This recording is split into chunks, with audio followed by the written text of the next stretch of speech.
अस्सलाम वालेकुम नाज़रीन, अवां ॾिसी रहिया आहियो प्रोग्राम इसहाक कोलाची सां गॾु पाक भारत छिकताण वारी जेका सूरत-हाल आहे उन ते पाण मुसलसल प्रोग्राम्स में ॻाल्हि कंदा पिया अचूं ऐं हींअर जेको इहो मौज़ू जेको आहे बहस आहे ऐं उन खां अलावा पाक भारत छिकताण जी जेका सूरत-हाल आहे उन में डे बाय डे जेका आहे अॻिभराई थिए पई। काल्ह पाण ॾिठोसीं जेको आहे पाकिस्तानी हुकूमत ऐं उन्हनि जा तर्जुमान ऐं उनखां अलावा फ़ौज जे तर्जुमाननि सियासी पार्टियुनि सां जेको आहे मुलाक़ात कई ऐं उन्हनि खे इन मामले ते पाक भारत छिकताण ते ब्रीफिंग ॾिनी ऐं ब्रीफिंग में उन्हनि वाज़े तौर ते इहो चयो त जेकॾहिं भारत अॻिराई कंदो त उनखे मुंहुं तोड़ जवाबु ॾिनो वेंदो। ऐं ॿिए तरफ़ अॼु अहम डेवलपमेंट्स इहे आहिनि त ईरान जो जेको परॾेही वज़ीर आहे उनजी सदर पाकिस्तान आसिफ अली ज़रदारी साहब सां मुलाक़ात बि थी आहे ऐं ईरान इन मामले ते जेको आहे इहो चयो आहे त इन मामले खे कोशिशि कंदासीं त पाक भारत छिकताण जेको आहे उहो वधीक न वधे ऐं ख़िते में जेको आहे अमुन रहे ऐं पाकिस्तान हमेशह ऐं ईरान जेको आहे उन्हनि जा पाण में सुठा लाॻापा रहिया आहिनि ऐं ख़िते में जेका आहे अमन वारी सूरत हाल रहे। ॿिए तरफ़ चीनी वफ़द या चीन जी जेके सफ़ीर आहिनि उन्हनि जी बि मुलाक़ात थी आहे सदर आसिफ अली ज़रदारी साहब सां, जॾहिं त इसाक नायब वज़ीर आज़म इसाक डार जी मुलाक़ात थी आहे ईरान जे परॾेही वज़ीर सां। उनखां अलावा क़ौमी सलामती काउंसिल जो जेको इजलास आहे उहो बि ज़ाहिर आहे हिकिड़ो थींदो ऐं उन ते बि अॼु इजलास थियण जा इम्कान आहिनि ऐं उन में अहम अॻिभराई इहा आहे त उनमें ब्रीफिंग ॾिनी वेंदी इन सॼी सूरत हाल ते। ऐं उनखां अलावा वफ़ाक़ी वज़ीरनि जा बयान बि साम्हूं अचनि पिया। उन्हनि जूं स्टेटमेंट्स ईअं आहिनि त जेकॾहिं भारत अॻिराई करे थो त उनखे ज़ाहिर आहे मुंहुं तोड़ जवाबु ॾिनो वेंदो ऐं इन मामले ते जेके इल्ज़ाम पाकिस्तान ते मढ़िया पिया वञनि पहलगाम अटैक जा उन्हनि खे फिलफोर उहे रद्द कनि था ऐं इहे जेके इल्ज़ाम आहिनि उहे बेबुनियाद आहिनि। उनखां अलावा हाणे मेन ज़ेरे गौर इहो आहे त जेको अमेरिका आहे या ईरान आहे या चीन आहे उहे इन मामले ते कंहिं सां गॾु बीहनि था या उहे इन इशू खे रिज़ोल्व कराइनि था या इहो इशू रिज़ोल्व थियण जे लाइ यूनाइटेड नेशन्स में वञे थो। इन सॼे मामले ते पाण ॻाल्हि ॿोल कंदासीं। असांखे प्रोग्राम में जॉइन कयो आहे अॻूणा सफ़ीर ऐं सीनियर तर्जिया निगार जी.आर. बलोच साहब। जी.आर. बलोच साहब वॾी महिरबानी प्रोग्राम में जॉइन करण जे लाइ। थैंक यू साहब जी। जी.आर. साहब सॼी सूरत हाल खे अवां कीअं था ॾिसो? ऑन डेली बेसिस वन मुलाक़ातूं थियनि पियूं ऐं उन मुलाक़ातुनि में अॼु जेके आहे अहम डेवलपमेंट इहा बि आहे जंहिंमें नायब वज़ीर आज़म इसाक डार ऐं ईरान जे परॾेही वज़ीर जी मुलाक़ात थी आहे। उनखां अलावा चीन जे सफ़ीर ऐं सदर पाकिस्तान जी मुलाक़ात थी आहे। उनखां अलावा क़ौमी सलामती काउंसिल जो इजलास बि अॼु आहे। अवां इन सॼी सूरत हाल खे कीअं था ॾिसो? हिकु तरफ़ भारत जेको आहे अहिड़ियूं क़िस्म जूं स्टेटमेंट्स ॾिए पियो ऐं सरहदी हुदूद में जेको आहे उहो फायरिंग करे पियो ऐं ॿिए तरफ़ पाकिस्तानी जेका फ़ौज ऐं पाकिस्तानी जेका हुकूमत आहे उहा अलर्ट आहे ऐं उहा ब्रीफिंग ॾिए पई त इन मामले ते जेको आहे अवां इन सॼे ओवरव्यू खे कीअं था ॾिसो इन सॼी सिचुएशन खे? असांजी पहिरीं ॻाल्हि त इहा आहे त सिचुएशन त गंभीर आहे, सीरियस आहे। ख़तरा जंग जा तमामु घणा इम्कानात आहिनि, ठीकु आहे। ऐं पाकिस्तान तरफ़ां तमामु बुर्दबारी जो मुज़ाहिरो कयो वियो आहे, तमामु मेच्योरिटी जो कयो वियो आहे मुज़ाहिरो। ऐं असांजी तमामु लेवल टॉप खां वठी जेके असांजी हायरार्की आहे गवर्नमेंट जी, इन ॻाल्हि खे बार बार असां वर्जायो आहे त असां जंग नथा चाहियूं। असां पुरअमन तरीक़े सां जेके बि मसइला आहिनि उनखे हल करणु चाहियूं था, नंबर 1। नंबर 2, ही जो कुझु वाक़ियो जेको थियो आहे पहलगाम में उनखे निंदियो बि वियो आहे, चयो बि वियो आहे त पाकिस्तान कॾहिं बि कंहिं बि टेररिस्ट एक्ट खे पोइ किथे बि थियो हुजे जिते मासूम जानूं ज़ाया थियनि उनखे कंडोन नथो करे सघे, उनखे कंडेम करे थो। सो उहो ॾाढो वाज़े जेको आहे सो मौक़िफ़ आहे। जेके असांजा एम्बेसडर्स आहिनि यूनाइटेड नेशन्स में उन बि कयो आहे पंहिंजी हीअं रीसेंट स्टेटमेंट में। वॉशिंगटन में असांजा एम्बेसडर आहिनि उन्हनि कयो आहे, दुनिया ॿिया कैपिटल्स में आहिनि। लेकिन गॾोगॾु असां इहा बि कोशिशि कयूं त पाकिस्तान इहो कोशिशि करे पियो थो कंहिं तरह सां त उहे जेके दोस्त मुल्क आहिनि तिन खे हिकु त पंहिंजी मौक़िफ़ खां जेको आहे सो वाक़ुफ़ु कयो वञे, जंहिंमें सऊदी अरब आहे, ईरान आहे, टर्की आहे, यूएई आहे, several दफ़े 9-10 जिन सां असांजे वाइस प्राइम मिनिस्टर ऐं फॉरेन मिनिस्टर इसाक डार साहब ॻाल्हि ॿोल कई आहे। प्राइम मिनिस्टर साहब जेको आहे सो ॻाल्हि कई आहे सेक्रेटरी ऑफ स्टेट यूएस सां। साॻी तरह सां हिते जेके एम्बेसडर्स आहिनि कुझु मिलिया बि आहिनि जेके दोस्त तमामु वेझा उन्हनि जा। सो आई थिंक असांजो हिकिड़ो डिप्लोमेटिक ऑफेंसिव चई सघिजे थो, डिप्लोमेटिक कोशिश चई सघिजे थी। इन करे जो हमेशह पाकिस्तान जी पॉलिसी आ रही है त diplomatic channel is the only viable. ऐं ॿियनि सभिनी जेके वॾा लीडर्स आहिनि दुनिया जा, ख़ासि कर अमेरिका, चाइना, रशिया, उन्हनि सभिनी इहो चयो आहे, इंडिया खे ख़ासि तौर जेको आहे सो तंबीह कई आहे या उनखे एडवाइस कयो आहे एक्चुअली त तव्हां इन्हनि मसइलनि जो हल डिप्लोमेटिक चैनल सां ई वठो, जंहिंमें रशिया जे फॉरेन मिनिस्टर त बल्कि ॾाढो अञा अॻिते वियो, चई त शिमला में मुआहिदो तव्हांजो हिकिड़ो बहितरीनु स्ट्रक्चर आहे, हिकिड़ो सुठो फ्रेमवर्क आहे, उनजे थ्रू तव्हां सेटलमेंट करायो। तव्हांजो जेको लाहौर एग्रीमेंट हो 1999 जो, उनखे तव्हां इस्तेमालु कयो। सो तमामु घणो उन लिहाज़ सां डिप्लोमेटिक एक्टिविटी हले पई। यूएस एंड यूनाइटेड स्टेट जी स्टेटमेंट बि आई, इन खां पोइ यूएन सिक्योरिटी काउंसिल जी स्टेटमेंट आई, जंहिंमें ॾाढी इहा ॻाल्हि वाज़े कई वई त इहो मसइलो कंहिं न कंहिं तरीक़े सां ॻाल्हि ॿोल सां हल थियणु घुरिजे, लड़ाई जो कतई न ऑप्शन सोचणु घुरिजे ॿिन्ही मुल्कनि खे। छो त ॿई मुल्क न्यूक्लियर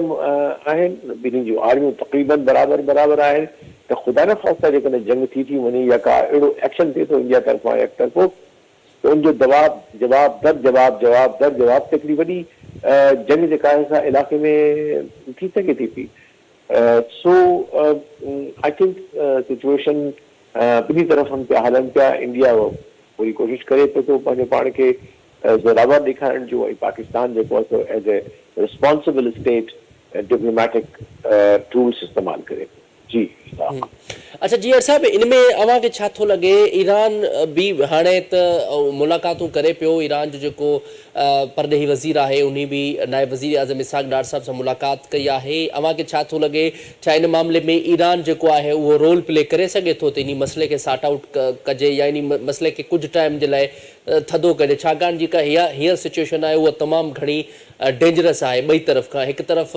जेको आहे स्टेटमेंट्स अचनि पियूं भारत पारां, ऐं ॿिए तरफ़ जेको आहे पाकिस्तानी क़ौम बि अलर्ट आहे, ऐं उन हवाले सां जेकॾहिं का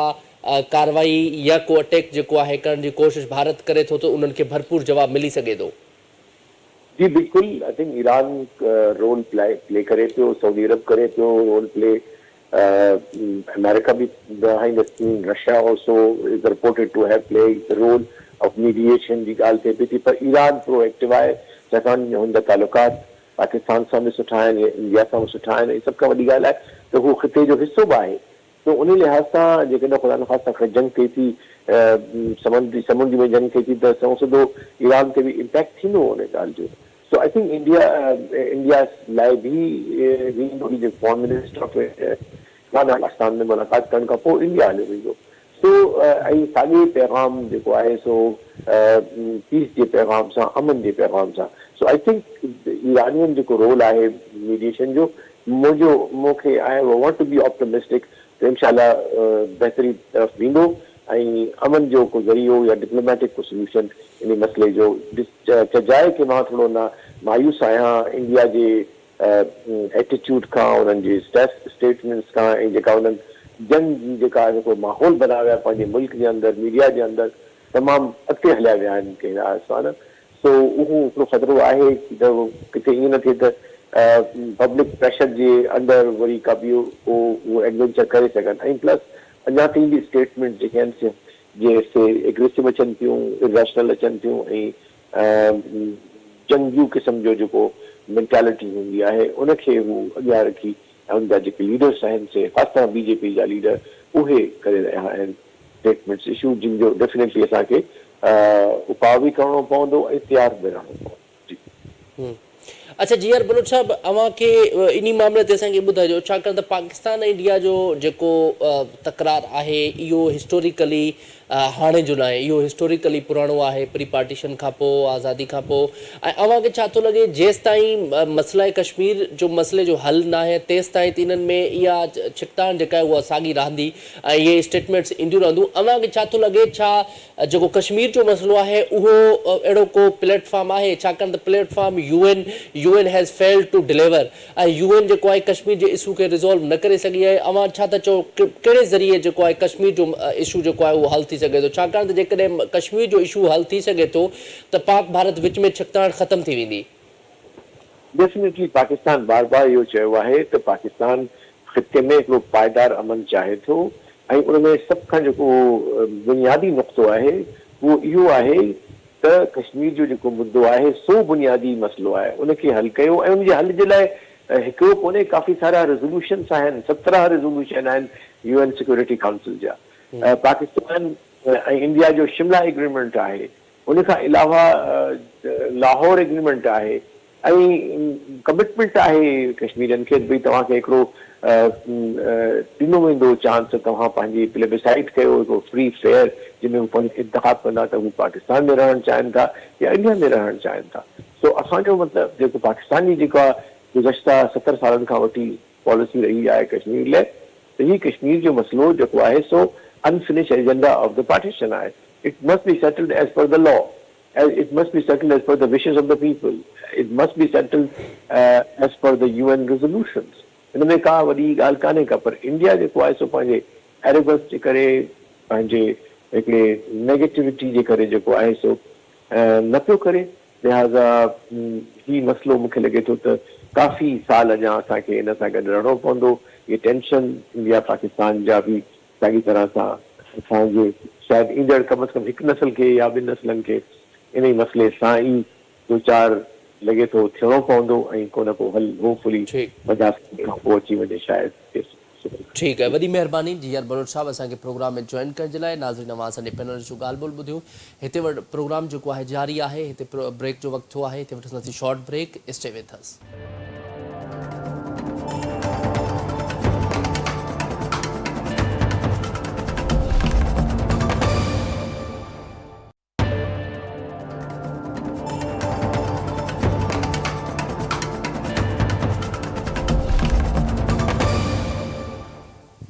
वेलकम बैक नाज़रीन प्रोग्राम में अवां खे हिकु दफ़ो ॿीहर भली कार चऊं था पाण ॻाल्हि ॿोल करे रहिया हुआसीं पाक भारत छिकताण जे हवाले सां क़ौमी सलामती काउंसिल जो जेको आहे उहो इजलास बि थियण जा इम्कान आहिनि ऐं उन सां गॾोगॾु जेका पाकिस्तान पारां जेको आहे उहा सख़्तु स्टेटमेंट्स अचनि पियूं त ॿिए तरफ़ इंडिया जेको आहे उहो सख़्तु स्टेटमेंट्स ॾिए पियो ऐं इंडिया बार बार इहा ॻाल्हि करे पियो जंग थींदी ऐं उनखां अलावा पाण सोशल मीडिया ते ऐं इंडिया जो जेको मीडिया आहे स्पेशली उहो ईअं ई जेको आहे महसूसु पियो कराए त उहे कंहिं न कंहिं प्लानिंग सां कंहिं न कंहिं तरीक़े सां जेको आहे को अटैक करे सघनि था छाकाणि सरहदी हदूदुनि में उहे उन्हनि जी फायरिंग बि कई आहे पाक फ़ौज जेका आहे उन्हनि जी जवाबी कार्रवाई में फायरिंग पिणु कई आहे उनखां अलावा हीउ जेको पहलगाम अटैक आहे उन खे पाकिस्तान जे मथां इल्ज़ाम मढ़णु ऐं उनखां पोइ वरी फ़ौरन जेको आहे सिंध तास मुआहिदो ख़तमु करणु या मुअतल करणु ज़ाहिर आहे इहो हिकिड़ो वॾो मुश्किल फ़ैसिलो आहे उन हवाले सां पाण प्रोग्राम में ॻाल्हि ॿोल कंदासीं जेके प्रोग्राम में जॉइन कयो आहे अॻोणा सफ़ीर सीनियर तर्जह निगार आलम बिरोही साहब वॾी महिरबानी असांखे जॉइन करण जे लाइ आलम बिरोही साहब इन सॼी सिचुएशन खे अवां कीअं था ॾिसो बग़ैर कंहिं एविडेंस जे पहलगाम अटैक खां पोइ फ़ौरन 10 मिंटनि में FIR करणु ऐं उन्हनि जो जवाज़ ॾियणु आहे जेको आहे पाकिस्तान जे मथां मुसलसल धमकियूं ॾियणु मुसलसल उन्हनि खे जेको आहे इल्ज़ाम मढ़णु अवां इन सॼी सिचुएशन खे कीअं था ॾिसो आख़िर भारत जेको आहे उहो बग़ैर कंहिं एविडेंस जे पाकिस्तान जे मथां पहलगाम अटैक जा इल्ज़ाम छो पियो हणे यार सवाल इहो आहे त पुलवामा असांजे साम्हूं आहे 5 साल 4 साल अॻु जी ॻाल्हि आहे उन में बि उन्हनि साॻी ॻाल्हि कई त पाकिस्तान महीने वाल आहे बाद में जेको आहे सो उन्हनि खणी उनखे क़बूल न कयो पर पंहिंजे ई उन्हनि इन्वेस्टिगेशन मां हिननि खे पतो पियो त उनजा जेके लोकल माण्हू ऐं इन अहिड़े तरीक़े सां हाणे जेको आहे सो उन्हनि एक्चुअली ॻाल्हि इहा आहे हे पंहिंजी क़ौम खे ऐं दुनिया खे बावर कराइण जी कोशिशि पिया कनि त इन्हनि जेको कुझु कयो आज़ाद हो कश्मीर में मक़बूजा कश्मीर में उन्हनि जो जेको आहे प्रिविलेज ख़तमु थियो उन्हनि जो जेको आहे आइनी गारंटी ख़तमु थियो उन्हनि खे मिलियन जेके सहूलियतूं हुयूं उन्हनि जे आइन जे तहत उहे ख़तमु थियूं हाणे ॻाल्हियूं उन्हनि जो इहो बावर कराइण जी कोशिशि कराई त हालतूं बिल्कुलु ठीकु आहिनि ऐं कश्मीर जेका हिन मामले में बिल्कुलु जेका नॉर्मल लाइफ अची वई आहे हाणे टूरिज़म वधी वई आहे फलाणो आहे इन्वेस्टमेंट आहे इहे आहे सवाल इहो आहे त लेकिन हालतूं उते ठीकु न आहिनि चाहे इलेक्शन हिननि करायो कुझु बि थियो प्राइवेटिक कोन्हनि खे हालतूं ते सही हिननि खे वॾी मुश्किलात आहिनि। तंहिंखां अलावा तव्हांखे ख़बर आहे हिंदुस्तान में अॼु जी ॻाल्हि न आहे पर हाकनि खां वठी जेको आहे जी पसंदि तहरीकूं हलनि थी पयूं, हिकु न आहे, ॿ न आहिनि, टे न आहिनि, काफ़ी लॻी पसंदि करे जेको आहे पंजाब जो जेको आहे मसइलो हिननि खे सवाल इहो आहे त हे हमेशह पंहिंजे क़ौम मुश्किलात खां जेको आहे सो अंदरूनी हुजनि या बैरूनी बि प्रेशर हिननि ते ॾाढो आहे छो त हिननि जो पंहिंजो टेररिज़म जेको आहे सो ज़ाहिर थी चुको आहे। कैनेडा सां हिननि जो मामिलो जेको आहे सो उहो ज़ाहिर थी चुको। अमेरिकन हिननि खे जेको आहे डायरेक्टली हिननि खे चयो त तव्हां हिते बि इहे कम कया आहिनि, जेके बि तव्हांजा मतिलबु तव्हांजे नुक़्ते निगाह सां या तव्हांजे जेको आहे पॉइंट ऑफ व्यू सां इख़्तिलाफ़ रखंदा हुआ, सियासी इख़्तिलाफ़नि जे करे तव्हां माण्हुनि खे जेको आहे सो उन्हनि ते इल्ज़ाम हणी करे जेको आहे खालिस्तान जा हामी आहिनि तव्हां कतल कया आहिनि ॿाहिरि। ऐं साॻी ॻाल्हि आहे पाकिस्तान में बि हुननि कया पंहिंजे टेररिज़म ऐं असांजे तरफ़ां सबूतनि सां असां इहो जेको आहे सो कयो आहे जेको बीएडए वारनि खे सपोर्ट था कनि पिया ऐं अफ़गानिस्तान में वेही करे जेको आहे सो उतां जेको हिननि खे हथियार सप्लाई था कनि ऐं हुननि खे बि ॾाढी स्ट्रिक्ट जेको आहे सो सपोर्ट कनि था पिया ऐं हिननि जो जेको आहे सो काफ़ी असां फॉरेन ऑफिस हिनखे काफ़ी कैपिटल्स ते मेजर कैपिटल्स ते सुपर पावर्स ते असां उहे जेको आहे सो सबूतनि सां पेश थी पियो आहे उहे फ़ाइदे बि ॾिना आहिनि असां उन्हनि खे। हाणे हिननि जो इहो जेको आहे सो हिकिड़ो वाक़ियो थी वियो, उते माण्हू मरी विया काफ़ी। हाणे उनखे मतिलबु कीअं या त हिकिड़ा इख़लाक़ी ज़रूरत एतिरी हुजे कंहिं बि गवर्नमेंट में कंहिं बि रियासत में चवे त हा जेको आहे सो हीअ असांजी नालाइक थी आहे, असांजी जेको आहे सो कमी हुई इंटेलिजेंस में या असांजो जेको आहे सो सिक्योरिटी मसइलनि में ऐं उहो वाक़ियो थी पियो। पर इन्हनि में इंडिया खां या मोदी खां जेको आहे सो नरेंद्र मोदी जेको आहे सो असां हुनखे जेको आहे सो में बि ईडिंग उनखे एतिरी ज़रूरत कान्हे का छो त पाण इंतिहा पसंदि हुकूमत आहे, इंतिहा पसंदि जो जेको आहे सो नुमाइंदगी करे थो पियो मोदी पाण। ऐं मोदी जे ज़माने में जेको आहे मुस्लमाननि सां जेके बि हैरेसमेंट जा वाक़िया ऐं टेररिज़म जा थिया आहिनि दुनिया जी ख़बर आहे। बहरहाल उन्हनि में इहा हिमत न आहे, हुननि फौरन जेको आहे सो हुनखे डाइवर्ट करण जे लाइ पाकिस्तान ते इल्ज़ाम हणी कढियो। हाणे हिकिड़ो इल्ज़ाम तव्हां लॻायो, उनखे जेको आहे बैकअप करण जे लाइ हुननि कुझु अहिड़ा क़दम खयां जेके तमामु इश्तियाल थियण वारा हुया, गुस्सो ॾियण वारा हुया, प्रोवोकेटिव हुया। हुनमें जो बॉर्डर बंदि करणु, हुनमें जेको आहे सो तव्हां वाघा बॉर्डर बंदि कयो, तव्हां हुनमें जेको आहे सो लाइन ऑफ कंट्रोल ते टेंशन वधायो, तव्हां वीज़ा कैंसिल कयो, तव्हां जेके बि यानी इनोसेंट क़िस्म जी ट्रेवल्स हुआ बिटवीन पीपल उनखे तव्हां बंदि कयो। उनखां बाद जेको मेन प्रोवोकेटिव जेको आहे सो उहो आहे त तव्हां पाणीअ जो जेको मसइलो हो असांजो जेको आहे सो जेको इंडस वाटर ट्रीटमेंट आहे उनखे तव्हां सस्पेंड था कयो पिया। अच्छा, इनमें आलम बलोची साहब अवां छा था सम्झो ही जेके जंग जूं ॻाल्हियूं करे थो बार बार मोदी सरकार करे पई, इहो मुसलसल हींअर न थियो आहे, पहिरियां बि इहो थींदो आहे। जॾहिं पहिरियां 2019 में जेको उन्हनि जो पायलट पाकिस्तान जी हदूद में दाख़िल थियो त उन टाइम बि अहिड़ी साॻी सिचुएशन हुई ऐं हमेशह मोदी सरकार जेको आहे उन्हनि जो माइंड सेट इहो आहे। अवां छा था सम्झो, छा ही पॉलिटिकल पर्पज़ लाइ इस्तेमालु थिए थो, पॉलिटिकल पर्पज़ लाइ इहे ॻाल्हियूं करे थो जंग जूं, या इनमें का सदाकत आहे या अहिड़े क़िस्म जो पाकिस्तान जे मथां को हमलो करे सघे थो? यार मूंखे फ्रेंकली स्पीकिंग हिन वक़्तु जेको आहे उन्हनि खे कीअं पॉलिटिकल जेको आहे फ़ाइदो हासिल थी सघे थो हेॾो टेंशन क्रिएट करण खां पोइ। सवाल इहो आहे त तव्हां भली पाकिस्तान खे जेको आहे सो तव्हां टेंशन पैदा कयो मुल्कनि में 5 साल अॻु में बि तव्हां साॻी ॻाल्हि कई,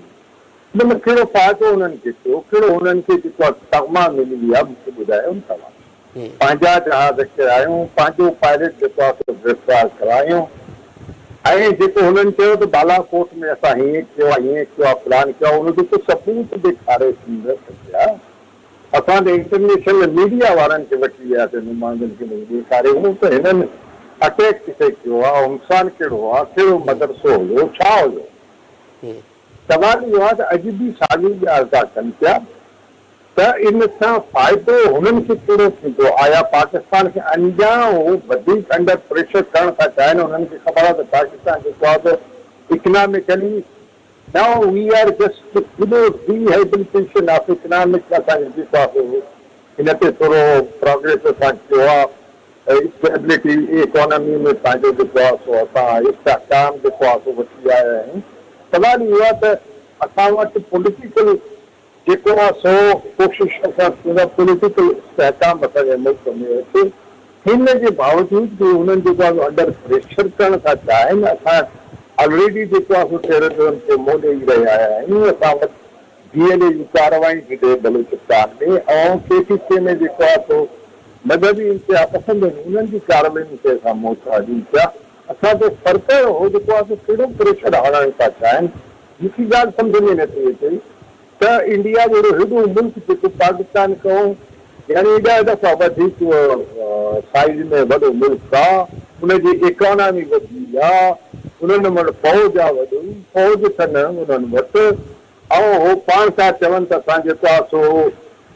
कन्वेंशनल वॉरफेयर में असां तमामु अॻिते बि थी विया आहियूं। सवाल इहो आहे त तव्हां यानी कि नंढे पंहिंजे यानी हिकिड़ो हमसाए मुल्क सां जेको आहे सो तव्हां अहिड़ो कुझु इहो रवैयो छो इख्तियार कयो थो, छाजे लाइ? पर उहो ॾिसे त हिननि भारत जी आदत रही आहे हमेशह। तव्हां मूंखे ॿुधायो जेसिताईं नेपाल सां उन्हनि जा कहिड़ा तालुकात या बांग्लादेश पाकिस्तान खां जुदा थी माई जेको आहे हसीना वाजिद जे ज़माने में बिल्कुलु जेको आहे सो अफ़गानिस्तान हुन ते इंडिया जे जेको आहे सो ज़ेरे असर जेको आहे सो मुल्क ते वियो, तव्हां उन्हनि सां कहिड़ी चङायूं कयूं, तव्हां श्रीलंका सां कहिड़ियूं चङायूं कयूं आहिनि, तव्हां मालदीव सां कहिड़ी चङायूं कयूं आहिनि, ऐं पाकिस्तान सां कहिड़ियूं चङायूं कयूं। यार हिकिड़ा सावरन मुल्क आहिनि, तव्हां उन्हनि जे सावरनिटी खे जेको आहे सो क़बूल न कंदव। तव्हां चाहींदव त तव्हांजो जेको आहे सो हेजेमोन या तव्हांजी बालादस्ती क़ाइमु थिए सॼे रीजन ते। रीजन में जेके बि मुल्क आहिनि उन्हनि सभिनि ते तव्हांजी बालादस्ती क़ाइमु थिए। पाकिस्तान खे इहे करणु न ॾींदो, कॾहिं बि न। पाकिस्तान पंहिंजे सावरनिटी ते पहिरीं ॻाल्हि आहे त कॾहिं बि कंप्रोमाइज़ कोन कंदो। जेकॾहिं हो न्यूक्लियर आहिनि, असां बि न्यूक्लियर आहे, जेको हुननि वटि जेकॾहिं ताक़त आहे फ़ौजी त असां वटि बि ताक़त आहे फ़ौजी। उन्हनि खे हिन ॻाल्हि जो इस्ताद आहे त यार जंग छेड़ण खां बाद त जंग मां छेड़े सघां थो, लेकिन जंग खे कंट्रोल कोन थो करे सघां त कहिड़े डायरेक्शन में वेंदो, छा थींदो सवाल। त इन जे करे जंग जेको आहे सो ॿिन्ही क़ौमुनि जे लाइ हिकिड़ो ज़हर आहे। इन्हनि खे ध्यानु ॾियणु खपे। यार यानी हेॾो वॾो मुल्क आहे, पाण खे न्यूक्लियर पावर कराइनि था, पाण खे जेको आहे हिन वक़्तु हिकिड़ो मिनी सुपर इकनॉमिक पावर था सम्झनि पाण खे, लेकिन इन्हनि खे इहा बि ख़बर आहे त 45% of their population, huge population, 1 billion खां मथे उन्हनि जो माण्हू आहिनि, उन्हनि जो 45% तव्हां वठो, उहे अॼु बि जेको आहे गुरबत जी लाइन खां हेठि ज़िंदगी था गुज़ारनि। काफ़ी उन्हनि में जेको आहे बॉम्बे जे फुटपाथनि ते था सुम्हनि, उन्हनि खे जेको आहे सो प्रॉपर सैनिटेशन वारो सिस्टम रहण जो कोन्हे को, रहण झुगियुनि में था ॿाहिरि वञी पारे नेचुरल जेको आहे कार्य लाइ ॿाहिरि पारे था थियनि। हिन ते वीडियो ठहिया पिया आहिनि ऐं वीडियो इन्हनि ते बिल्कुलु बाक़ाइदा डॉक्यूमेंट्री जेको आहे सो प्रूफ पाण सॼी दुनिया में हले रहिया आहिनि। यार उन्हनि खे ओॾो ई ध्यानु ॾियणु खपे, ओॾो ई पंहिंजी गुरबत खे। असां चाहियूं था यार ते छाजे लाइ भला हथियारनि जो दौर जेको आहे असांजे ॿिनि मुल्कनि जे विच में रहे। असांजा प्रेशर्स जेके आहिनि रिसोर्सिस आहिनि उहे जेको हथियारनि ते ख़र्च थियनि। यार असां पाण चाहियूं था त असां डाइवर्ट कयूं पंहिंजे रिसोर्सिस खे for the elevation of the poverty. असां त पाण चाहियूं था, पर हुननि खे बि सोचणु खपे न जंग जंग जंग या छा। तव्हां हिकु 25 करोड़ माण्हुनि खे धमकी था ॾियो, असां पाणी बंदि कंदासीं, तव्हांजो पाणी बंदि कंदव तव्हां, असां वटि ऑप्शन कहिड़ो रहंदो मूंखे ॿुधाए। मां हिकु मिसाल ॾियांव त दरियाए नाइल ते 8 मुल्क आहिनि, 8 मुल्क, पर बैनुल अक़वामी कानून में ऐं 1920-22 में जेके बि वाटर ट्रीटमेंट या ट्रीटमेंट यानी एग्रीमेंट आहिनि उन्हनि में इहो क्लियरली लिखियल आहे त इन सॼे पाणी ते नदी जे सॼे पाणी ते निकिरे काथां थो इररेस्पेक्टिव ऑफ दैट। मां हिकिड़ो ॿुधायांव त दरियाए नाइल त आहिनि, हिकिड़ो आहे वाइट नाइल जेको विक्टोरिया लेक खां थो निकिरे, जंहिंजा पासे में युगंडा मुल्क आहे, तंजानिया आहे ऐं तंहिंखां अलावा रुवांडा वग़ैरह आहिनि, ऐं इहो जेको आहे उहो सेपरेट थो थिए। ऐं ॿियो ब्लू नाइल जेको आहे इथियोपिया खां निकिरे थो, इहे तरड़नि था अचनि ऐं सूडान में ख़र्तूम जे शहर जे विच में इहे ॿई अचे मिलनि था पाण में। उहो उतां जेको आहे अचे हिकिड़ो नाइल आहे जेको वञे थो इजिप्ट जे हिन सिकंदरिया में जेको आहे समुंड में थो फिरे। हाणे सवाल इहो आहे त इहे 8 मुल्क आहिनि, 8 मुल्कनि में कंहिंखे बि हक़ कोन्हे मातला हिन पाणीअ ते। 20% सूडान जो आहे छो त लास्ट सेकेंड मुल्क आहे, ऐं आख़िरी मुल्क जो 80% आहे इजिप्ट आहे। इजिप्ट वारा था चवनि ऐं हुननि बाक़ाइदा पंहिंजे प्राइमरी में असां लपियाती है दुनिया पढ़ंदा हो इहे पढ़ंदा आहिनि त Egypt is Nile, Nile is Egypt. ॿारनि जे ज़हन में था विझनि त नाइल खां सवाइ इजिप्ट बिल्कुलु कुझु कोन्हे, ऐं जे इजिप्ट आहे त नाइल रहंदो, नाइल न आहे त इजिप्ट न रहंदो। तो इथियोपिया वारनि घणो वक़्तु एपिसोड थी विया त उन्हनि चयो त असां हिकिड़ो डेम ठाहींदासीं ब्लू नाइल जे मथां, बाक़ाइदा जेको आहे मिस्र वारनि उन्हनि खे धमकी ॾिनी कि असां जेको आहे फौजी हमिलो कंदासीं, बजारा जो तव्हां जेको आहे हिकिड़ो थोरो बि पाणी जो वठी सघो न। सो कानून आहे हुन में। हलो जी ठीक है, वॾी महिरबानी आलम बिरोही साहब असांखे प्रोग्राम में टाइम ॾियण जे लाइ। नाज़रीन अवां असांजे पैनल जी ॻाल्हि ॿोल ॿुधी, उन्हनि तफ़सीली तौर ते जेका ही ओवरव्यू ॾिनो ऐं इन में इहो वाज़े तौर ते थिए पियो त हिकु तरफ़ इंडिया जेको आहे सिर्फ़ु स्टेटमेंट्स जी हद ताईं बयानबाज़ी करे थो या उन्हनि जो मीडिया जेको आहे उहो बार बार का कार्रवाई जी का ॻाल्हि करे पियो या अहिड़े तरीक़े जूं जेके धमकियूं आहिनि उहे ॾिए पियो, पर ॿिए तरफ़ जेका पाकिस्तानी हुकूमत आहे उहा बि अलर्ट आहे ऐं उन्हनि जा जेके पाक फ़ौज तर्जुमान हुजनि या हुकूमती तर्जुमान हुजनि उन्हनि जो बि बार बार इहो आहे, उन्हनि वाज़े तौर ते इहो आहे त जेकॾहिं भारत अगराई कई त उन्हनि खे भरपूर कार्रवाई कई वेंदी ऐं उन्हनि ख़िलाफ़ु जेको आहे जवाबी कार्रवाई ज़रूरु कई वेंदी ऐं अॻभराई जेको आहे पाकिस्तानी न कंदा। जेकॾहिं भारत अगराई करे थो त उन्हनि खे जेको आहे नतीजो ज़रूरु ॾिनो वेंदो। सो प्रोग्राम जेको वक़्तु आहे पंहिंजी पुॼाणी थो पहुचे, मूंखे ॾींदा इजाज़त। अल्लाह निगहबान।